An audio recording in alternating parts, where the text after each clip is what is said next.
الحمدللہ رب العالمین والعاقبۃ للمتقین والصلاۃ والسلام علی سید المرسلین وعلی آلہ واصحابہ اجمعین اما بعد رب اشرح لی صدری ویسر لی امری واحلل عقدۃ من لسانی یفقہوا قولی رب زدنی علما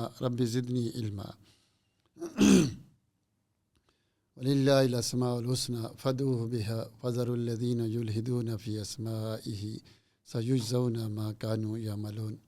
اللہ تعالیٰ کی حمد و ثنا اور رسول معظم صلی اللہ علیہ وآلہ وسلم پر درود و سلام کے بعد اسماء و صفات میں سب سے بڑی چیز جو یہ ہے کہ اہل السنہ والجماعہ کا طریقہ یہ ہے کہ وہ اس میں تحریف نہیں کرتے ہیں۔ وہ اس میں کیا تحریف نہیں کرتے ہیں۔ تحریف یہ ہوتا ہے کہ آپ اس کے الفاظ کو بدل دیں یا معنی کو بدل دیں۔ تحریف کیا ہے؟ تغییر ما اثبت اللہ عز و جل لنفسہ من الاسماء الحسنی و صفات العلیٰ، کہ جو اللہ تعالیٰ نے اپنے بارے میں بتلایا ہے، یعنی کہ جو اللہ تعالیٰ کے نام ہیں اور جو صفات ہیں، جیسے اللہ نے کہا کہ میں رحمان و رحیم ہوں اور میرا چہرہ ہے، میرا وجہ ہے، میرے ہاتھ ہے، تو آپ کیا کریں کہ اس کے معنی کے یا اس کے الفاظ کو تبدیل کر دیں۔ تو الفاظ کو تبدیل کرنا تحریف ہے، الفاظ کو تبدیل کرنا تحریف ہے، اور تحریف جائز نہیں ہے۔ یہ یہودیوں کا طریقہ ہے، تحویل کرنا جائز نہیں ہے۔ یہ تحریف کبھی جاہل سے ہوتی ہے اور کبھی عالم سے ہوتی ہے۔ جاہل ہے، مثلا غلط پڑھتا ہے اور پڑھتا الحمدللہ کی جگہ الحمدللہ پڑھتا ہے، صراط الذین انعمت کی جگہ انعمتو پڑھتا ہے، تو یہ جاہل سے غلطی ہوتی ہے تو وہ غلط پڑھ دیتا ہے۔ یہ تحریف لفظی ہے جاہل سے، تو اس کو سکھانا چاہیے، اس کو سمجھانا چاہیے۔ اور اگر عالم سے ہوتی ہے اور عالم سے غلطی سے ہو جاتی ہے سبقت لسانی کی وجہ سے، یا زبان ساتھ نہیں دے رہی، بیمار ہے، زکام ہے، الفاظ صحیح نہیں نکل رہے تو غلط پڑھ رہا ہے، تو یا بھول گیا، تو انشاءاللہ اس کو بھی بتلایا جائے گا، تصحیح کی جائے گی، لیکن اس پر کوئی فتویٰ نہیں لگتا۔ لیکن اگر کوئی جان بوجھ کے علم رکھتے ہوئے غلط پڑھتا ہے، تحریف کرنا چاہتا ہے، تو یہ اسلام سے نکل جائے گا، یہ اسلام سے نکل جائے گا۔ قرآن میں اور صحیح حدیث میں تحریف کرنی جائز نہیں ہے۔ اور اسی طرح سے ایک تحریف معنوی ہوتی ہے کہ لفظوں کو نہ بدلیں لیکن معنی کو بدلیں۔ جیسے وہ کہیں جی کیا استواء علی العرش کا معنی کیا ہے کہ استولا کہ غلبہ حاصل کرنا، جو معنی اصلی ہے اس کو چھوڑ کر بغیر دلیل کے کوئی اور معنی مراد لینا، یہ کیا ہے یہ تحریف معنوی ہے۔ تحریف معنوی اگر کوئی اس کے بعد اجتہادی غلطی ہے، کوئی دلیل ہے، تو مناقشہ کیا جائے گا، اس کو سمجھایا جائے گا۔ لیکن اگر بغیر دلیل کے، بغیر کسی وجہ کے وہ تحریف کرتا ہے، معنوی کرتا ہے، تب بھی وہ اسلام سے نکل جائے گا۔ ایک ہوتی ہے تعویل، ایک ہوتی ہے تحریف۔ تعویل جو ہوتی ہے وہ دلیل ہوتی ہے، صرف لفظ عن ظاہر المعنی بدون دلیل یسمى تحریفاً ومع الدلیل یسمى تعویلاً، کہ دلیل کے ساتھ قرآن و سنت میں کوئی تبدیلی کرنی ہے کہ یہ مراد نہیں یہ مراد ہے، اس کی دلیل یہ ہے، یہ مراد نہیں یہ مراد ہے، اس کی دلیل یہ ہے، یہ جائز ہے۔ تعویل اسلام میں جائز ہے لیکن تحریف جائز نہیں ہے۔ فرق دونوں میں کیا ہوتا ہے؟ تحریف دلیل کے ساتھ بغیر دلیل کی ہوتی ہے اور تعویل دلیل کے ساتھ ہوتی ہے۔ جیسے میں کسی کو بولوں کہ اخرج من الغرفہ، کمرے سے نکل جاؤ، کمرے سے جب وہ نکلے اور وہ کھڑکی سے نکلے، آپ کہیں شیخ صاحب نے کہا کہ دروازے سے نکلو اور تم کھڑکی سے نکل رہے ہو، وہ کہے اس کمرے میں کوئی دروازہ ہے ہی نہیں، مراد شیخ کی کھڑکی ہے، بولا لفظ ہے، تو اس کی بات دلیل صحیح ہے بھائی، یہ اس کے دلیل ہے کہ یہاں کوئی دروازہ ہی نہیں، یا دروازہ ہے تو بند ہے، لاک ہے، تو اس لیے مجھے کھڑکی سے نکلنا پڑے گا۔ لیکن اگر دروازہ ہو، کھلا ہوا ہو، اور وہ کھڑکی سے نکلے، تو یہ کیا ہے؟ یہ تحریف ہوتی ہے۔ تو جب ہم اسماء و صفات کو بیان کریں تو ان میں بغیر دلیل کے تحریف نہ کریں۔ کیا کریں؟ تحریف نہ کریں۔ یہ جو اہل البدع ہیں، یہ جو جہمیہ ہیں، معتزلہ ہیں اور اشاعرہ ہے، ماتریدیہ ہے، یہ جتنے بھی جبریہ قدریہ ہے، یہ جتنے بھی فرقے ہیں مرجیہ وغیرہ، وہ اللہ تعالیٰ کو عرش پر نہیں مانتے. کہتے ہیں عرش سے مراد کیا ہے کہ غلبہ حاصل کرنا، اللہ عرش پر غالب ہوا. اور کوئی کہتا ہے چہرے سے مراد ثواب ہے، کوئی کہتا ہے ہاتھ سے مراد قدرت ہے. یعنی بغیر دلیل کے وہ کیا کرتے ہیں اسماء و صفات کے اندر تعویلیں کرتے ہیں، تحریفیں کرتے ہیں، اور لوگوں کے سامنے یہ شو کرتے ہیں کہ ہم اہل التعویل ہیں بھائی، اور حقیقت میں وہ اہل التحریف ہیں. تو لوگ ہمیں پوچھتے ہیں کہ بھائی وہ تو اہل التعویل ہیں، تم ان کو اہل التحریف کیوں کہتے ہو؟ تو ہم انہیں جواب میں کہیں گے کہ سب سے پہلے جو تعبیر اللہ نے بیان کی ہے وہ سب سے بہترین ہے. یحرفون الکلمہ عن مواضعہ ہے. تو جو شخص بغیر دلیل کے لفظ کو یا معنی کو تبدیل کرے وہ محرف ہوتا ہے، وہ معول نہیں ہوتا. اس لیے ان کو اہل التعویل نہیں کہیں گے، کیا کہیں گے؟ تحریف کہیں گے. اس لیے اور دوسری بات یہ ہے کہ اقرب الی العدل و اقرب الی الفہم، سمجھنے کے لحاظ سے اور حقیقت اور عدل و انصاف کے لحاظ سے جو حق بنتا ہے وہ ان کو اہل التحریف کہنے چاہیے، اہل التعویل نہیں کہنا چاہیے. اس لیے کہ جب ہم ان سے پوچھتے ہیں، سوال کرتے ہیں کہ تم اللہ کا چہرہ نہیں مانتے ہو، چہرہ حقیقی ہاتھ نہیں مانتے ہو، استواء علی العرش نہیں مانتے، ساری صفات کا انکار کرتے ہو، تمہارے پاس کیا دلیل ہے؟ تو ان کے پاس قرآن و سنت سے کوئی دلیل نہیں، صرف عقلی دلائل ہیں. اس کی بنیاد پر قرآن و سنت کا انکار کرتے ہیں، حدیثوں کے اندر تعبیل کرتے ہیں. تو جو شخص ایسے کہے تو حق یہ ہے کہ اس کو اہل تحریف کہیں، اہل التعویل نہ کہیں. اسی طرح تاکہ لوگ ان سے متنفر ہوں. مثلا یہ لوگوں کے پاس جمع ہوتے کہتے ہیں بھائی ہم تو تعویل کرتے ہیں، تو جھوٹ بولتے ہیں. لوگ سمجھتے ہیں ہاں تعویل تو اسلام میں جائز ہے، ان کی باتیں سنتے ہیں پھر ان کو گمراہ کرتے ہیں. تو اگر ہم ان کا نام اہل التحریف رکھیں گے تو اس سے کیا ہوگا کہ لوگ ان سے نفرت کریں گے، دور ہوں گے اور ان کے قریب نہیں آئیں گے، تو لوگ ان کے شر سے بچے رہیں گے. تو اس لیے کیا کریں گے؟ ایک گروہ ہے جو اسماء و صفات میں تحریف کرتا ہے. اگر کوئی شخص اللہ کی توحید کو ماننا چاہتا ہے، اسماء و صفات کو، تو وہ اس میں تحریف نہ کرے. اور ایک گروہ تعطیل کرتا ہے، وہ انکار کرتا ہے بغیر دلیل کے. کیا کہتا ہے کہ ہم نہیں مانتے اللہ تعالیٰ کے نام ہیں، اللہ تعالیٰ کے ناموں کا انکار کرتا ہے، صفات کا انکار کرتا ہے. معطلہ ہیں، یہ جہمیہ ہیں، اللہ تعالیٰ کے سارے اسماء و صفات کا انکار کرتے ہیں. تو ان کے پاس دلیل کیا ہے؟ کیوں انکار کرتے ہیں؟ وہ کہتے ہیں کہ ہماری عقل نہیں مانتی. قرآن کی آیات موجود ہیں، وَيَبْقَى وَجْهُ رَبِّكَ ذُو الْجَلَالِ وَالْإِكْرَامِ بَلْ يَدَاهُ مَبْسُوطَتَانِ. قرآن کے اندر تو موجود ہیں اسماء و صفات، بے شمار آیات ہیں، حدیثیں ہیں، لیکن وہ کہتے ہیں ان آیات کو، ان حدیث کو ہماری عقل نہیں مانتی، اس لیے ہم ان اسماء و صفات کو نہیں مانتے، نہ ان آیات و حدیث کو مانتے ہیں. اچھا بھائی کیوں نہیں مانتے؟ کہتے ہیں عقل نہیں مانتی. بھائی تمہاری عقل الگ ہے کہ جو جامعہ ہیں وہ کسی بھی اسماء و صفات کو نہیں مانتے. جو معتزلہ ہیں وہ اسماء کو مانتے ہیں لیکن بغیر صفات کے. کہتے ہیں اللہ سمیع ہے بغیر سم کے، سننے کے، اللہ رحیم ہے بغیر رحم کے، اللہ غفور ہے بغیر بخشش کے. تو وہ بغیر صفات کے اسماء و صفات کا مانتے ہیں، بغیر صفات کے اسماء و صفات کو مانتے ہیں. اس کا مطلب کیا ہے کہ ان کی عقل ان سے مختلف ہے. اشاعرہ صرف 7 صفات کو مانتے ہیں. بھائی کس کی عقل ہے؟ کس کی عقل پر اعتماد کریں؟ اشاعرہ کی عقل پر، یا ماتریدیہ کی عقل پر، یا معتزلہ کی عقل پر، یا کس کی؟ جہمیہ کی عقل پر. کس کی عقل پر مانیں؟ تمہاری عقل یہ کہتی ہے، اس کی عقل یہ کہتی ہے، سارے کہتی ہو ہماری عقل نہیں مانتی اور اسماء و صفات کا انکار کرتے ہو.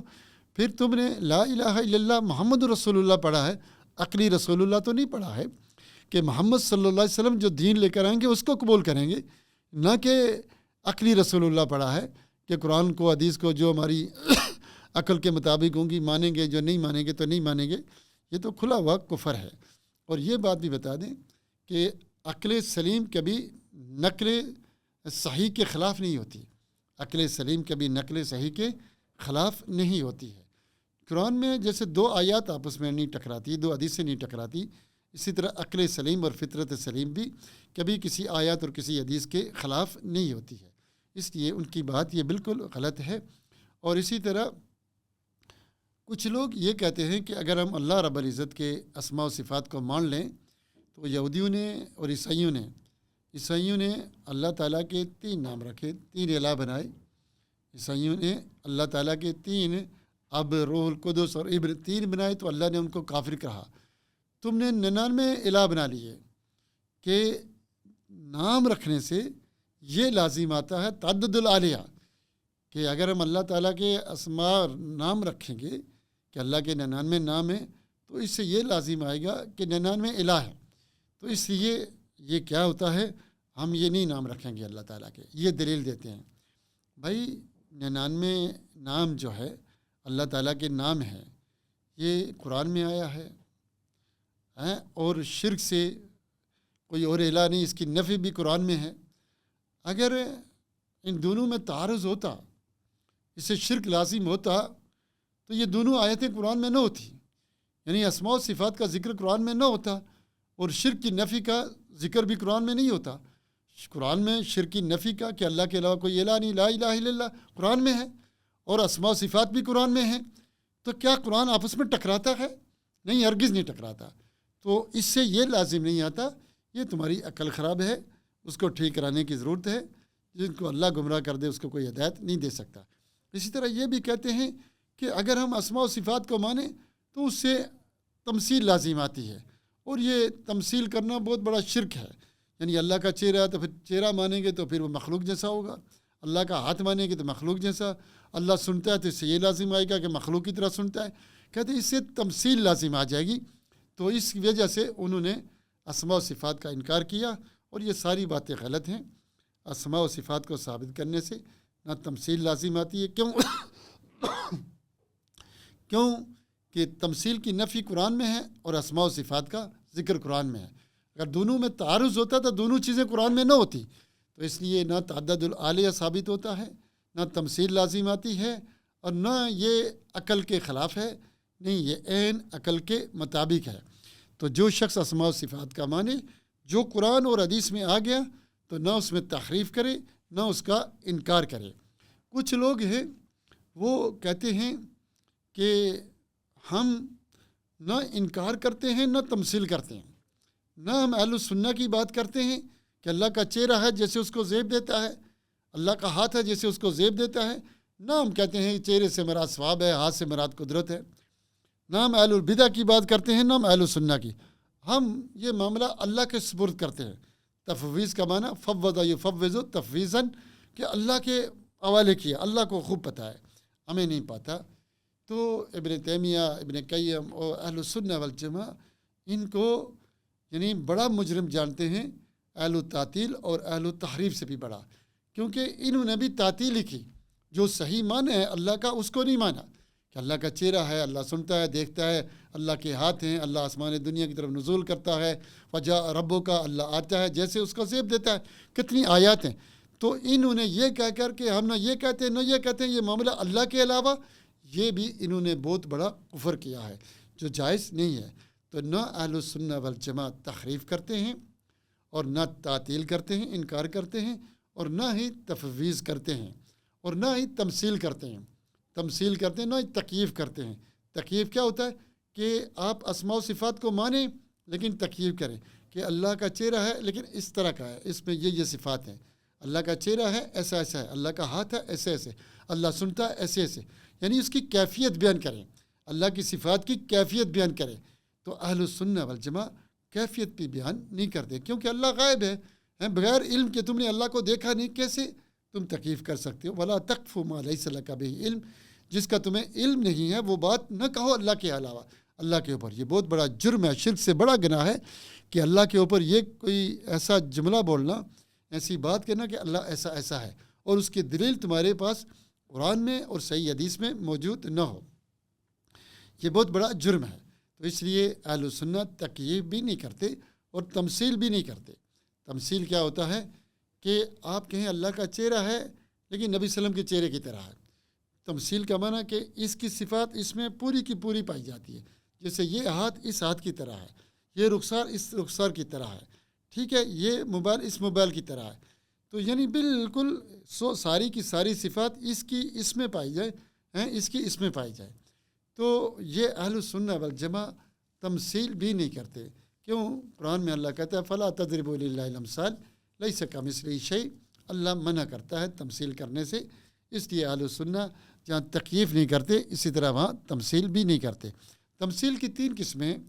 ایک تمثیل التصفیہ ہوتا ہے، جیسے آپ کہتے ہیں کہ یہ چہرہ بالکل اس چہرے کی طرح ہے، بالکل اس کے مشابہ ہے. جیسے کچھ لوگ ہوتے ہیں نا، ان کے دونوں کے چہرے بالکل برابر ہوتے ہیں، بالکل ایک طرح کے. جیسے میں نے ابھی بتایا کہ یہ ہاتھ اس ہاتھ کی طرح ہے، یہ رخسار اس کے، یہ آنکھ اس آنکھ کی طرح. تو یہ کیا ہے؟ تمثیل بالکیفیہ. تمثیل بالکیفیہ تو یہ اللہ کے بارے میں جائز نہیں ہے. ایک ہوتی ہے تمثیل بالعدد، جیسے یہ ہاتھ اس ہاتھ کی طرح انگلیوں کے لحاظ سے. جیسے بچے کا ہاتھ جوان کے ہاتھ کی طرح ہے، حالانکہ اس کی کیفیت الگ ہے، لیکن ظاہر ہے اس کی بھی 5 انگلیاں ہیں، اس کی بھی 5، اس کا بھی انگوٹھا، اس کا بھی انگوٹھا. وَمِنَ الْأَرْضِ مِثْلَهُنَّ. قرآن میں اللہ نے